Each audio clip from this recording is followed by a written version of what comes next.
His name is James Knowles. He's from Chicago. You can find him on Twitter at NoJames. That's KNOW James. Because his name is James Knowles, and he's awesome. So let's give him a round of applause.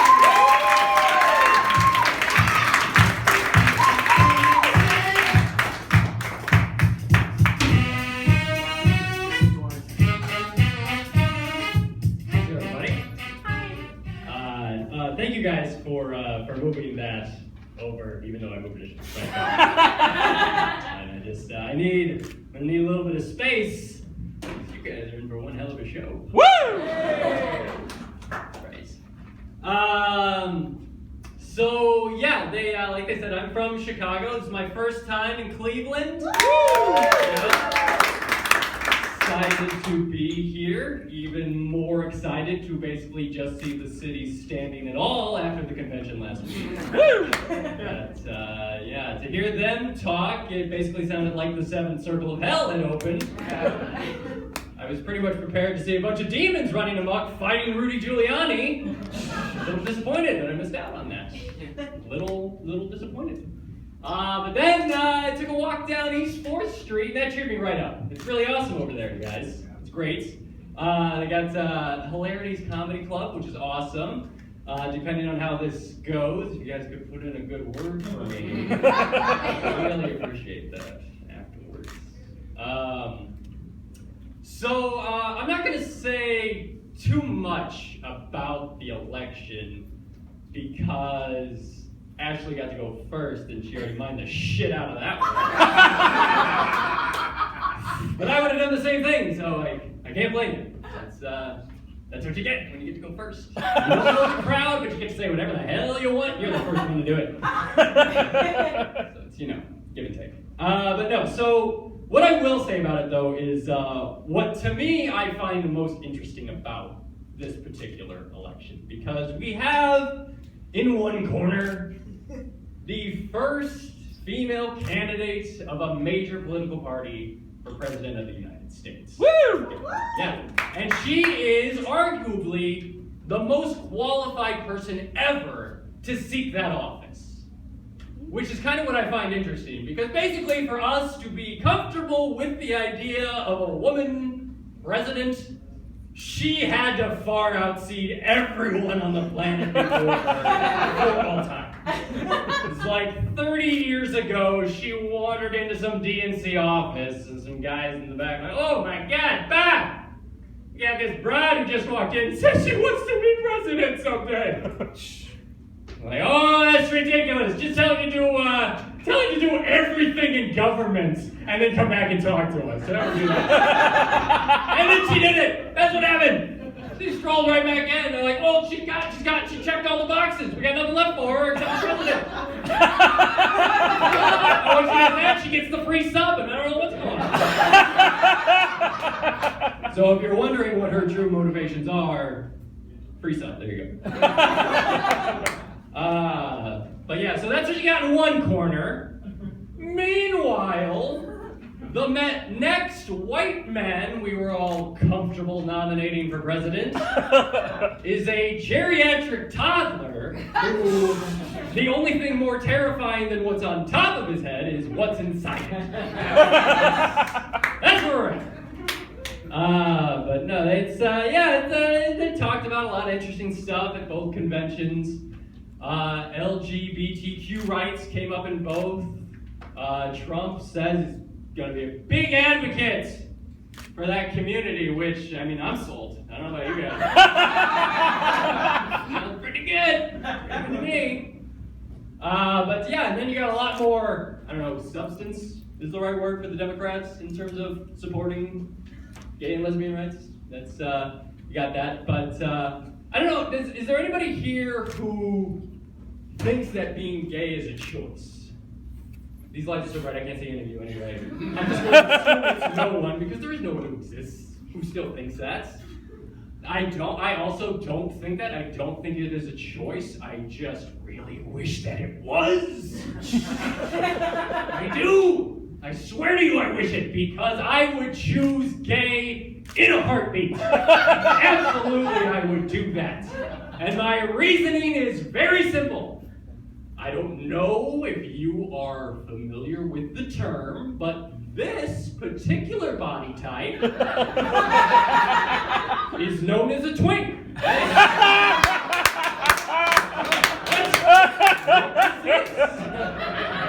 And I can tell you, after decades of in-depth research, that in the straight community, this is a worthless commodity. No value whatsoever. But in the gay community, this is highly sought after. There's an entire category of sexiness for this in the gay community.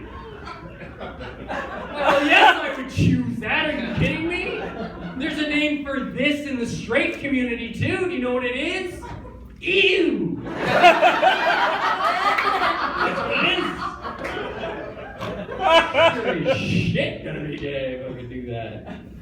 Be nice. Be awfully nice. Yeah, no, not a lot of ladies looking at the other end of a bar with a smile on their face when this is approaching them. It's a lot of thing that happens. Yeah, it's a very niche market of women who are actively seeking to have sex with an inflatable tube man. Yeah, well, you have no idea how on point that is either. Just, oh, I'm in there a lot of just.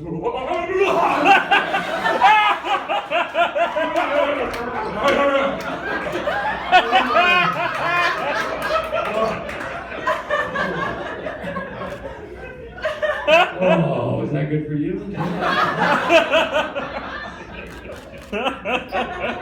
Yeah, it's what happens, yeah. But I didn't always live in Chicago. It's the first big city that I ever lived in. I lived in Illinois, but a much smaller town in central Illinois.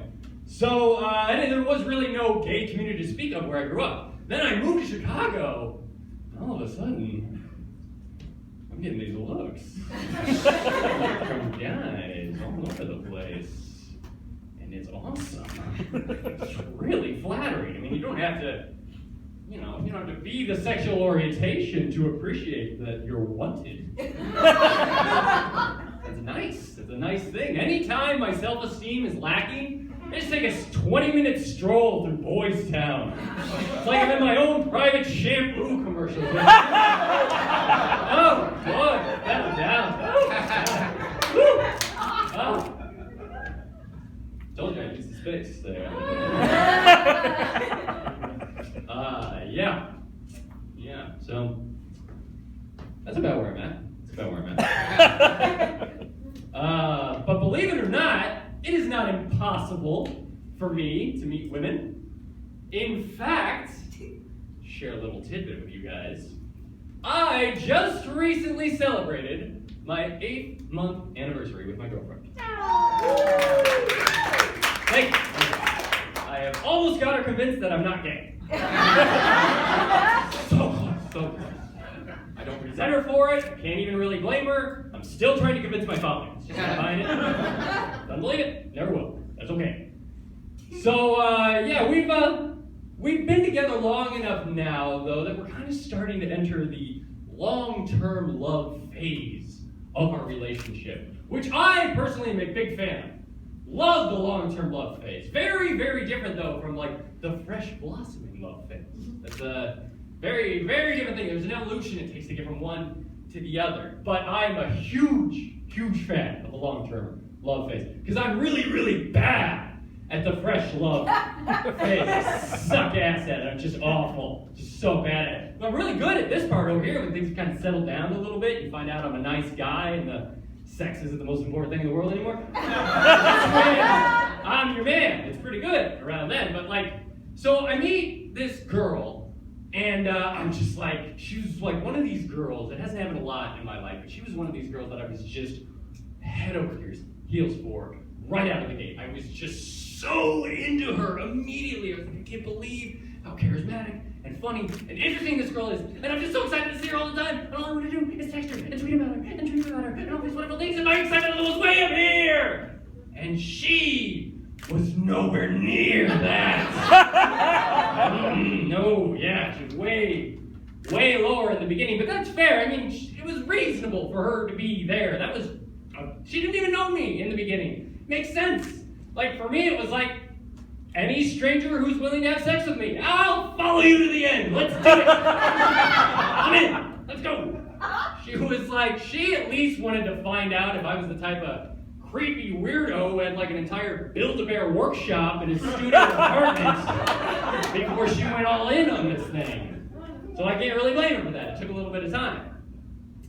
But a lot happened over that period of time. You start to learn stuff about each other as your fresh love evolves into long-term love. It's like when you first start dating, you're embarking on your flight of love together, and it's wonderful. But inevitably, at some point, that flight is going to run into a bit of turbulence. And when that happens, all that baggage you've been working so hard to keep in the overhead bins is going to come spilling out. And you got to deal with it. You just got to deal with it. You got to look the other person right in the eye and say, whoa, sorry, that's just my father's anger issues right there.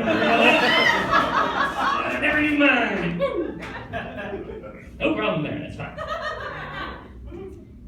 Yeah. So, but that happened, like, you learn that stuff about each other, and it's terrifying when they find out, but then they stay with you. Or they leave you, like most people that I know. But, occasionally they stay. And that's how you get to long-term love, because you have shit and they have shit, and you put your shit together and you make it work. And that's what I love about long-term love. It's like you both have, it's like mutually assured destruction. I like that in a relationship. It's like we're a sinking ship together, baby.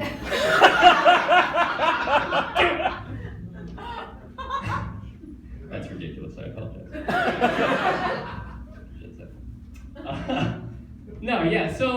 We get to our long-term love phase, but it's not easy by any stretch of the imagination because we fight a lot. That's just part of being in a relationship. The fighting is just very frequent.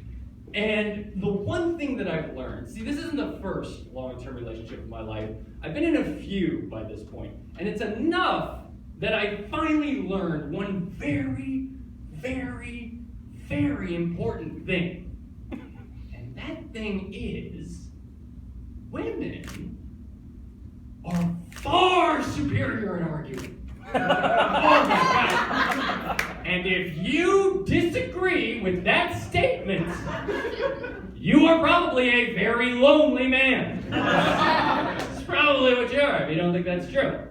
But my God, I can't even compete with it. It's operating on a level I don't even understand. But I figured out, I think, what it is, why they have such an advantage over men. Because men approach arguments too rationally.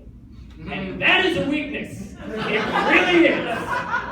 Because when a man has 12 things to argue about, it's just, well, we're going to start with the first thing, and then we're going to discuss the second one, and we'll go to the second thing, and then so on, and so forth, and all things are discussed and decided upon.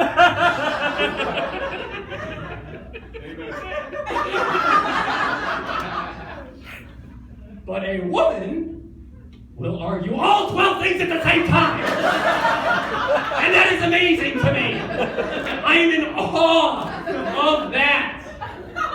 In every single argument, there inevitably comes a point.